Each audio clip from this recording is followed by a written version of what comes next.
한국의 하늘을 가르는 전투기 KF-21 보라매. 그 이름이 처음 세상에 공개되었을 때 전 세계는 놀랐다. 미국이나 유럽의 도움 없이 대한민국이 스스로 만든 4.5세대 전투기. 그러나 지금 이 이름은 단순한 기술의 상징이 아니다. 한 나라의 자존심, 그리고 국제무기 시장의 판도를 바꾸는 거대한 서사의 중심이 되어 있다. 오늘의 이야기는 바로 그 시작점에서 출발한다. 인도네시아와의 긴밀했던 협력이 갈라지고 새로운 동반자 아랍에미리트가 등장하기까지 대한민국이 어떻게 하늘의 주도권을 되찾았는지 그 숨겨진 과정을 추적해보자. 2024년 봄, 경남 사천의 하늘에 낯익은 비행음이 울려 퍼졌다. 그날의 방문객은 단순한 관람객이 아니었다. 바로 아랍에미리트 국방차관이었다. 그는 KF-21의 조종석에 직접 올라 조종장치와 계기판을 세심하게 살폈다. 겉보기엔 친선 방문처럼 보였지만 그 속에는 실질적인 구매 검토가 숨어 있었다. UAE가 KF-21을 바라보는 눈빛은 호기심이 아니라 확신에 가까웠다. 이미 여러 번의 내부 검토를 마친 그들은 한국이 보여준 기술력의 놀라움을 감추지 못했다. UAE는 무기 구매 과정에서 세계에서 가장 까다로운 기준을 가진 나라로 알려져 있다. 수많은 서방 국가들이 그들의 평가 기준을 통과하지 못했다. 그런데 이번엔 달랐다. KF-21은 그들의 기대를 뛰어넘었다. 2,000회가 넘는 시험 비행에서 단 한 번의 치명적인 결함도 없었고 고고도와 초음속 영역에서도 안정적인 기동성을 입증했다. 특히 전자전 시스템과 데이터 융합 기능은 기존의 4세대 전투기를 완전히 능가했다. UAE의 전문가들은 이를 두고 한국은 이미 기술 독립의 단계에 도달했다고 평가했다. 하지만 이런 성과를 바라보며 가장 불편한 표정을 짓고 있던 나라는 따로 있었다. 바로 인도네시아였다. 과거 공동개발 파트너로 참여했던 그들은 자신들이 납부하지 못한 분담금으로 인해 사업에서 소외되기 시작했다. 처음엔 단순한 지연으로 여겼지만 한국은 더 이상 기다리지 않았다. 분담금 체납으로 신뢰가 무너졌고 그 빈자리를 UAE가 빠르게 메워 들어왔다. 인도네시아 입장에서는 마치 자신들의 자리를 빼앗긴 듯한 불안감이 퍼졌다. 언론과 온라인 커뮤니티에서는 한국이 우리를 배신했다는 말까지 등장했다. 그러나 진실은 달랐다. 한국은 단 한 번도 인도네시아를 배제하지 않았다. 오히려 수년 동안 납부를 독촉하며 협력의 끈을 놓지 않았다. 하지만 아무리 기다려도 돌아오는 것은 약속 불이행뿐이었다. 결국 한국은 결단을 내렸다. 더 이상 불안정한 파트너에 의존할 수 없다는 판단이었다. 이 시점에서 등장한 것이 바로 UAE였다. 충분한 자본력과 확고한 의지를 가진 나라, 그리고 한국의 기술을 진심으로 이해하려는 동반자였다. UAE의 접근 방식은 매우 실용적이었다. 그들은 단순히 전투기를 사려는 것이 아니라 생산과 기술 개발 단계부터 참여하길 원했다. 단순한 구매자가 아니라 공동 생산국으로의 전환을 모색한 것이다. 이는 한국에게도 매력적인 제안이었다. 개발비를 분담하면서 동시에 중동 시장으로의 진출 기반을 확보할 수 있기 때문이다. 방위사업청과 KAI는 즉시 실무 검토에 들어갔다. 협력의 틀은 생각보다 빠르게 구축되었다. 양국은 기술 이전보다는 공동 운영과 유지 체계 공유에 집중했다. 이 방식은 미국식 통제 구조와는 전혀 달랐다. 이 소식이 전해지자 인도네시아 내부에서는 큰 파장이 일었다. 자신들이 놓친 기회를 UAE가 가져간다는 불안감이 번졌다. 일부 언론은 UAE가 인도네시아의 분담금을 대신 납부했다는 보도를 내보냈다. 방위사업청은 즉각 부인했지만 국제 언론들은 이를 사실상 새로운 파트너의 등장으로 해석했다. 인도네시아의 여론은 갈라졌다. 정부를 비판하는 목소리가 커졌고 우리는 약속을 어겼다. 신뢰를 잃은 건 우리다. 라는 냉정한 평가까지 나왔다. 한국 입장에서는 이미 길이 분명했다. 기술력과 신뢰를 가진 동반자만이 함께 갈 수 있다. KF-21은 단순한 전투기가 아니다. 자주국방의 상징이자 대한민국 기술 자립의 결정체다. 그 중심에서 이제 새로운 역사가 쓰이고 있다. UAE와의 협력이 본계약으로 이어질 가능성이 높아지자 국제사회는 한국을 향해 다시 주목하기 시작했다. CNN과 유럽의 주요 방산 전문지는 한 목소리로 말했다. 한국은 이제 더 이상 조립국가가 아니라 전투기 공급국이다. 이 평가는 단순한 외신 보도가 아니라 현실이 되었다. 사천 하늘을 가르며 비행하는 KF-21의 실루엣은 이제 한국만의 자부심이 아니다. 그 기체를 바라보는 UAE 장교의 눈빛 속에는 믿음과 기대가 공존하고 있었다. 반면 같은 하늘을 바라보는 인도네시아의 시선은 흔들리고 있었다. 협력과 배신, 신뢰와 불신이 뒤섞인 그 미묘한 감정선 속에서 한국은 오직 기술과 결과로 답하고 있었다. 그리고 그 답은 명확했다. 기다림보다 실행, 의심보다 성과. 그것이 이제 이야기는 더 깊은 곳으로 들어간다. UAE가 왜 KF-21에 매료되었는지, 그리고 이 선택이 세계 무기 시장에 어떤 파장을 일으킬지 다음 장에서는 그 숨은 이유와 계산된 결정의 이면을 하나씩 파헤쳐보자. UAE가 KF-21에 시선을 돌리게 된 결정적인 계기는 미국과의 F-35 협상 결렬이었다. 2021년 당시 트럼프 행정부는 UAE의 F-35A 50대와 대형 무인기를 포함한 초대형 패키지를 제안했지만 그 속에는 미국의 통제 조건이 숨어 있었다. 정비나 업그레이드를 하려면 반드시 미국의 허가를 받아야 하고 심지어 전투기의 임무 계획조차 미국 서버를 통해 관리되는 구조였다. 주권을 중시하는 UAE에게 이는 받아들일 수 없는 조건이었다. 결국 협상은 파기되었고 UAE는 스스로 방위 주권을 회복하겠다고 선언했다. 그리고 그들이 새로운 대안을 찾기 시작했을 때 한국의 KF-21이 등장했다. UAE는 단순히 전투기를 구매하려는 것이 아니라 기술 파트너를 찾고 있었다. 자국의 국방산업을 육성하면서 동시에 안정적 전력을 확보하려는 전략이었다.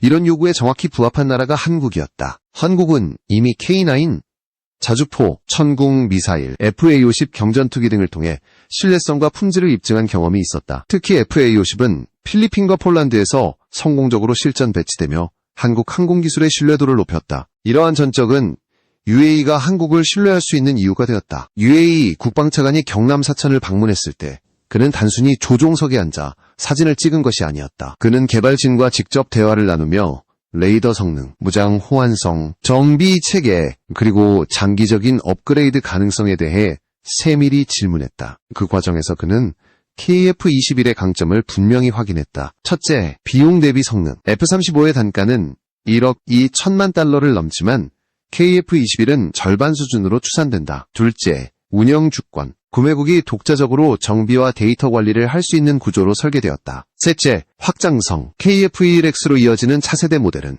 내부 무장창과 스텔스 기능을 강화하며 미래형 플랫폼으로 발전할 수 있는 가능성을 품고 있었다. 이러한 조건은 UAE가 추구하는 자주 방위 체계와 정확히 맞아떨어졌다. 더욱이 KF-21은 미국의 ITAR 규제를 받지 않는다. 이는 미국 무기를 도입할 때마다 외교적 제약을 받았던 UAE에게는 매우 중요한 요소였다. 즉 한국산 전투기는 군사적 독립성을 보장하는 새로운 길이었다. UAE는 이 점을 가장 높이 평가했다. 또한 한국 정부가 제공하는 유지보수 및 훈련 패키지는 미국보다 훨씬 유연하고 신속했다. 이는 실전 운용 효율성에서 큰 차이를 만들어낸다. 이 시점에서 흥미로운 장면이 연출된다. UAE의 평가단이 사천에서 시험 비행을 관람하던 날 KF-21이 초음속 돌파 후 고각기동을 시도했을 때 조종사는 예상보다 훨씬 짧은 시간에 기체를 안정화시켰다. 그 순간 평가단의 박수가 터졌다. 실시간으로 수집된 데이터가 지상통제소의 대형 스크린에 표시되었고 UAE 기술자들은 그 정밀도와 데이터 처리 속도에 깊은 인상을 받았다. 한 관계자는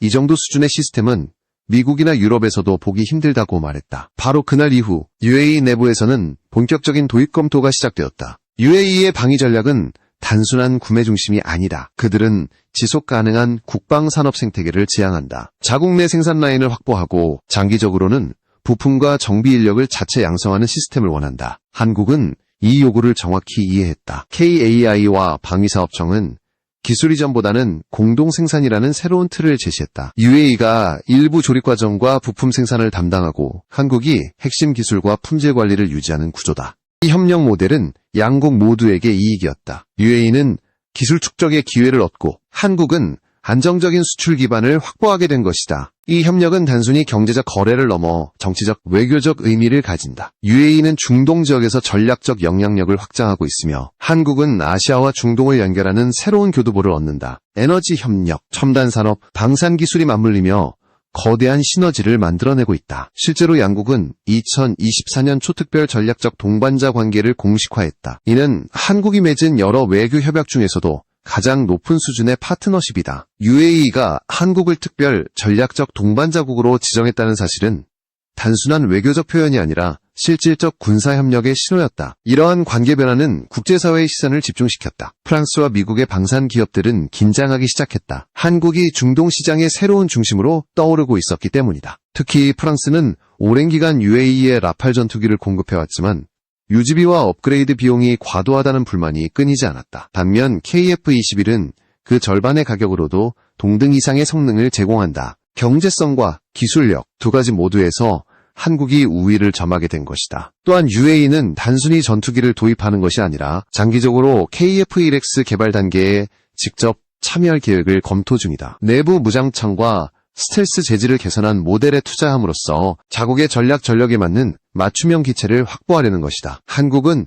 이에 긍정적인 반응을 보였다. 기술 보호를 전제로 한 공동 연구 형태로 협력을 확장할 수 있다는 입장을 내비쳤다. 이는 단순한 수출 이상의 의미를 지닌다. 한국 전투기 산업이 글로벌 협력 체계의 중심으로 이동하고 있음을 보여주는 사례다. 이처럼 UAE의 선택은 단순히 전투기 구매가 아니라 미래를 향한 투자였다. KF-21은 그들에게 새로운 가능성을 보여줬다. 자주적 운영, 합리적 비용, 그리고 확장 가능한 기술. 세 가지 조건을 모두 충족시키는 전투기는 많지 않다. UAE는 이를 통해 미국 중심의 무기 시장에서 벗어나 자신들만의 길을 개척하려 하고 있다. 한국은 그 여정의 가장 중요한 동반자로 자리 잡았다. 이제 중동의 하늘에서 한국산 전투기가 비행할 날이 머지않았다. 그리고 그 순간 세계는 다시 한번 놀랄 것이다. 기술의 나라 한국이 이제는 전투기 수출 강국으로 자리매김했음을. KF-21은 단순한 기체가 아니다. 그것은 국가의 꿈이자 세계가 인정한 새로운 표준이다. 다음 장에서는 인도네시아가 왜 이 기회를 잃게 되었는지, 그리고 그들의 불안과 혼란이 어떻게 한국의 결정에 불을 붙였는지를 살펴보자. KF-21의 가장 큰 강점은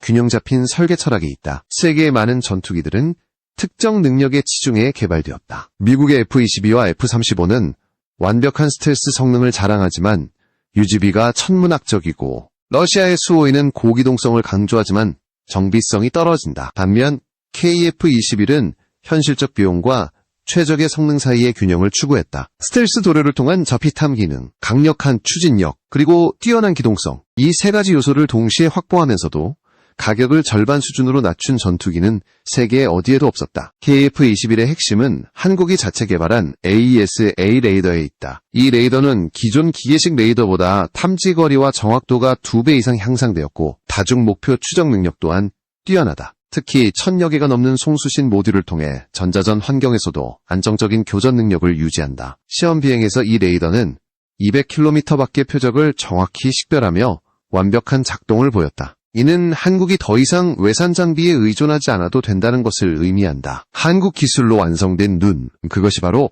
KF-21의 자존심이다. 기체의 설계 또한 정교하다. 초음속 돌파 후에도 안정적인 비행을 가능하게 하는 공기역학적 구조, 탄소 복합재를 이용한 경량화, 그리고 완전 전자식 비행 제어 시스템이 결합되어 있다. 조종사는 기존의 기계식 입력 대신 전자신호로 모든 비행을 제어한다. 이로써 반응 속도가 비약적으로 향상되었고, 위험한 상황에서도 자동 안정장치가 즉각 작동한다. 이런 기술은 단순히 전투 효율을 높이는 수준을 넘어 조종사의 생존율을 극적으로 끌어올린다. 엔진 역시 주목할 만하다. 현재 KF-21은 유럽산 터보팬 엔진을 사용하고 있지만 한국은 이미 독자 엔진 개발 프로젝트를 진행 중이다. 시험대에서 3700도의 고온을 견디는 소재 실험이 성공하면서 국산 엔진 자립은 더 이상 꿈이 아닌 현실이 되었다. 이 단계가 완성되면 KF-21은 세계에서 몇 안 되는 완전 독립형 전투기로 자리매김한다. 미국의 ITAR 규제를 받지 않는다는 점은 한국이 전 세계 어느 나라에도 자유롭게 수출할 수 있음을 뜻한다. 이는 단순한 무기 수출이 아니라 항공 주권의 완전한 회복이다. KF-21의 또 다른 장점은 모듈화 구조다. 즉, 필요에 따라 센서나 무장을 교체할 수 있다. 고객 국가의 요구에 맞게 전자전 포드, 정찰 장비, 미사일 시스템을 손쉽게 변경할 수 있다. 이런 유연성은 다양한 작전 환경에서 큰 장점으로 작용한다. F-35처럼 특정 시스템에 종속되지 않기 때문에 유지보수 비용이 낮고 정비 시간도 짧다. 실제로 KF-21의 정비 주기는 F-16 대비 40% 이상 단축되었으며 부품 교체도 표준화되어 있다. UAE나 폴란드가 이런 구조를 높이 평가하는 이유가 여기에 있다. 또한 KF-21 은연 결성 측면에서 미래 항공전의 패러다임을 바꾸고 있다. 전투기 단독 작전이 아니라 드론, 위성, 지상 통제소와 실시간으로 데이터를 주고받으며 전장 전체를 하나의 네트워크로 묶는다. 이 개념은 센서 퓨전이라고 불린다. 한국은 이 기술을 자체 소프트웨어로 구현했다. 미국의 시스템을 모방한 것이 아니라 완전히 새로운 알고리즘으로 구성된 독자 체계다. 이를 통해 KF-21은 단순히 적기를 탐지하는 수준을 넘어 전장의 상황을 실시간으로 분석하고 판단하는 능력을 갖추었다. 인공지능이 지원하는 조종보조 시스템은 향후 무인편대 운용의 기반이 된다. 이 모든 기술은 수천 번의 시험과 실패 끝에 만들어졌다. 사천 비행장에서의 하루는 언제나 긴장의 연속이었다. 엔진 소음이 하늘을 가르고 관제탑에서는 수백 개의 데이터가 동시에 모니터링되었다. 개발진은 작은 오차 하나도 허용하지 않았다. 공중급선회, 고속 상승, 급강하 시험이 반복될 때마다 새로운 데이터가 쌓였고 그 결과는 하나였다. 안정성. KF-21은 완벽하게 비행했다. 이 순간 한국 항공우주 산업의 30년 노력이 결실을 맺은 것이다. 기술적 완성도뿐 아니라 상징적 의미도 크다. KF-21은 한국이 더 이상 기술 수입국이 아니라 기술 공급국임을 선언하는 존재다. 과거에는 미국이나 유럽의 승인 없이는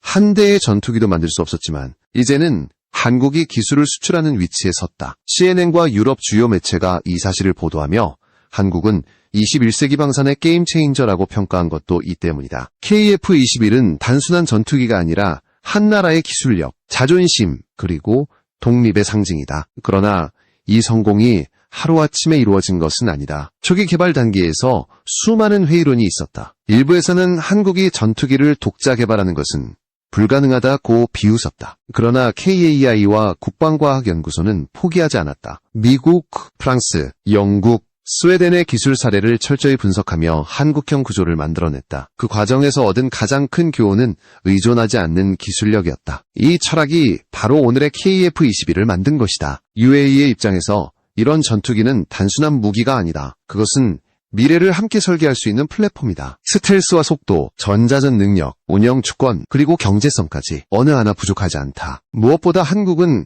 계약 이후에도 협력국과 데이터를 공유하고 정비 기술을 함께 발전시킬 수 있는 파트너로 알려져 있다. 이러한 신뢰는 단기간에 쌓이는 것이 아니다. 오랜 시간 꾸준히 쌓아온 성과와 투명성이 바탕이 되었다. 결국 KF-21의 등장은 단순한 기술적 성취를 넘어 국제 질서의 변화를 예고한다. 미국과 유럽이 독점하던 항공 전투기 시장에 새로운 경쟁자가 등장한 것이다. 한국은 지금 자신만의 길을 걷고 있다. KF-21은 그 길의 선두에서 하늘을 가르며 새로운 역사를 써내려가고 있다. 다음 자에서는 이 성공이 왜 인도네시아와의 갈등을 불러왔는지, 그리고 신뢰가 무너진 그 순간 어떤 일이 벌어졌는지를 이어서 이야기하겠다. UAE가 KF-21 사업에 본격적으로 참여한다는 소식이 전해지자 가장 크게 동요한 나라는 인도네시아였다. 한때 공동 개발 파트너로서 한국과 어깨를 나란히 했던 그들은 이제 주변인으로 밀려났다. 자신들이 놓친 자리를 다른 나라가 차지했다는 현실은 자존심을 건드렸다. 인도네시아 언론들은 한국이 우리를 배신했다는 제목을 앞다투어 내걸었고 일부 정치인들은 한국은 약속을 어겼다고 비난했다. 그러나 사실관계는 정반대였다. 문제는 한국이 아니라 인도네시아의 불성실한 태도에 있었다. KF-21 공동개발 사업이 시작될 당시 인도네시아는 전체 개발비의 20%를 부담하기로 약속했다. 그러나 몇 년이 지나도록 분담금 납부는 이루어지지 않았다. 여러 차례의 협상과 경고가 있었지만 상황은 달라지지 않았다. 한국은 끝까지 기다렸고 심지어 일정 부분 기술 협력을 계속 유지하며 신뢰 회복의 기회를 열어두었다. 하지만 인도네시아 정부는 국내 재정난을 이유로 회피했다. 결국 한국은 더 이상 기다릴 수 없었다. 그 공백을 UAE가 빠르게 채워 들어왔다. 이 사실이 알려지자 인도네시아의 여론은 두 갈래로 나뉘었다. 정부를 비판하는 목소리가 높아지는 한편 일부는 여전히 한국을 비난했다. 온라인 커뮤니티에는 한국이 우리 기술을 이용했다는 근거 없는 주장이 쏟아졌다. 그러나 국제사회의 반응은 냉정했다. 납부하지 않은 파트너가 권리를 주장하는 것은 모순이라는 지적이 이어졌다. 프랑스와 폴란드의 방산 전문가들조차 한국은 정당하게 행동했다고 평가했다. 결국 인도네시아는 외교적으로도 고립되기 시작했다. 특히 레딧과 같은 해외 커뮤니티에서 인도네시아 네티즌들이 UAE는 KF-21을 구매할 수 없다는 주장을 퍼뜨렸을 때 대부분의 이용자들은 이를 비웃었다. 한 외국 사용자는 분담금을 내지 않은 파트너가 왜 화를 내는가?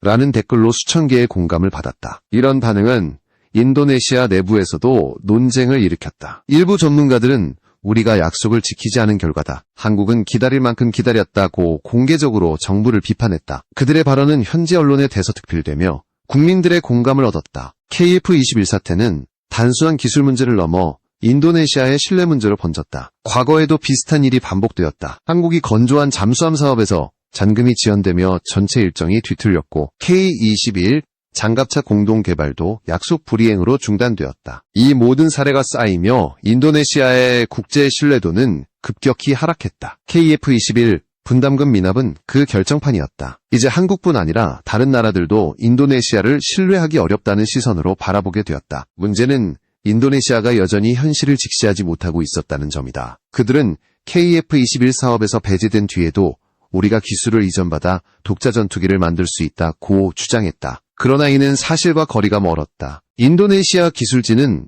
약 90여 명에 불과했고 그마저도 기초조립 과정 일부만 경험했다. 핵심 기술, 즉 비행 제어, 레이더, 스텔스 코팅, 전자전 시스템 등은 전혀 접근할 수 없었다. 한국은 이 부분을 철저히 보호했다. 결국 인도네시아가 주장한 독자 개발은 현실성이 없는 공허한 말에 불과했다. 이런 상황에서 UAE가 등장하자 인도네시아의 불안은 공포로 바뀌었다. 자신들이 놓친 파트너십이 다른 나라의 성공으로 이어질 수 있다는 위기감이었다. 실제로 UAE가 공동 개발자로 참여할 경우 인도네시아가 가졌던 상징적 지위는 완전히 사라진다. UAE는 막대한 자본력과 기술 투자를 앞세워 사업의 주도권을 나눠 갖게 되고 인도네시아는 과거의 협력국으로만 남게 된다. 이는 단순한 경제 손실이 아니라 정치적 타격이었다. 인도네시아 내부의 보수층은 정부의 무능을 비판하며 연일 성명을 내놓았다. 한편 한국은 감정적인 대응을 자제했다. 국방부와 KAI는 협력의 문은 여전히 열려있다는 원칙적인 입장을 유지했다. 그러나 내부적으로는 신뢰를 회복하기 어렵다고 판단했다. 방위사업청 관계자는 국제협력에서 가장 중요한 것은 돈이 아니라 약속이다 라고 말했다. 그 한마디는 모든 상황을 요약했다. 인도네시아는 그 약속을 지키지 못했고 그 대가를 치르게 된 것이다. 이 사태는 인도네시아 공군의 현실적 문제와도 연결된다. 그들은 여전히 러시아제 수호위와 미국제 F-16을 혼합 운영하고 있지만 부품 공급과 정비 체계가 엉망이다. 우크라이나 전쟁 이후 러시아 부품 수입이 끊기며 가동률이 절반 이하로 떨어졌다. 그 공백을 메우기 위해 프랑스 라파를 도입했지만 운영비는 상상을 초월했다. 이런 상황에서 한국산 전투기야말로 현실적인 대안이었다. 그러나 분담금 문제로 스스로 기회를 잃은 셈이었다. 인도네시아 내부의 전문가들조차 점차 현실을 인정하기 시작했다. 한 군사평론가는 UAE의 선택은 합리적이다. 그들은 신뢰할 수 있는 파트너를 원했고 한국은 그 기대에 부응했다. 우리는 반면교사를 삼아야 한다고 말했다. 그러나 정치권은 여전히 책임을 회피했다. 결국 문제는 기술이 아니라 태도였다. 한국은 꾸준히 신뢰를 쌓으며 기술 독립을 이뤘고 인도네시아는 약속을 지키지 않아 스스로 신뢰를 잃었다. 이 갈등의 본질은 간단하다. 한쪽은 기술과 성과로 증명했고 다른 한쪽은 변명과 회피로 일관했다. 시간이 흐를수록 그 차이는 더 커졌다. UAE가 본격적으로 계약을 추진하자 인도네시아는 뒤늦게 다시 협력 의사를 내비쳤지만 한국은 신중했다. 신뢰가 무너진 관계는 쉽게 회복되지 않는다. 이미 세계는 새로운 질서로 움직이고 있었다. UAE와 한국이 함께 그리는 미래 속에서 인도네시아의 자리는 점점 희미해지고